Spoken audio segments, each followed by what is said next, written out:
Alors, ce qui m'intéresse ce matin, c'est que vous travaillez en ce moment sur le virus. Nous sommes d'accord. Je travaille, mais pas forcément au labo, puisque on travaille sur ordinateur avec un collègue, et puis c'est tout.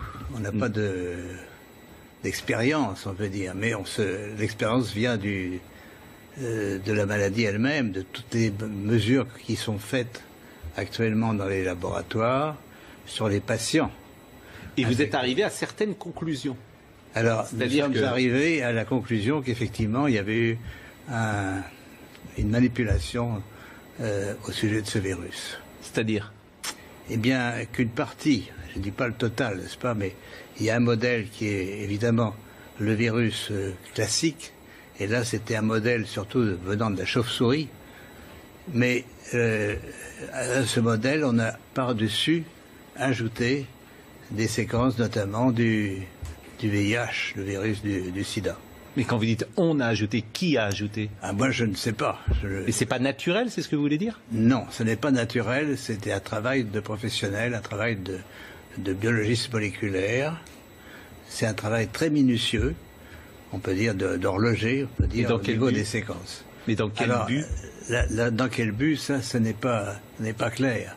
Moi, j'expose, si vous voulez, mon travail, c'est d'exposer les faits, c'est tout. Je n'accuse personne, je ne sais pas qui a fait ça et pourquoi. La possibilité, c'est peut-être que ils ont voulu faire, on ne sait pas, on a voulu faire un vaccin contre le sida. Donc on a pris des petites séquences du virus et on les a installées dans la séquence plus grande du coronavirus.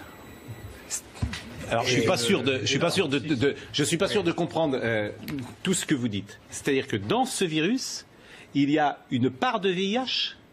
Voilà, c'est ça. Le matériel génétique du virus est un long ruban d'ARN, n'est-ce pas? Comme de l'ADN, mais c'est de l'ARN. Et dans ce long ruban, à une certaine place, on a fixé des séquences petites de VIH.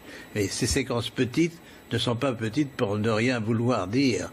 Elles ont la possibilité de modifier, par exemple, ce qu'on appelle des sites antigéniques. C'est-à-dire, si on veut faire un vaccin, on peut très bien modifier la protéine qui est exposée pour le vaccin par une petite séquence venant d'un autre virus. Mais vous êtes certain de ça? Parce qu'on a dit que le bruit a couru, que c'était d'une origine humaine finalement, et ça a été ensuite réfuté par la plupart des autorités scientifiques quand même. Il y a quand même une volonté d'étouffement, si vous voulez. Les travaux, nous ne sommes pas les premiers.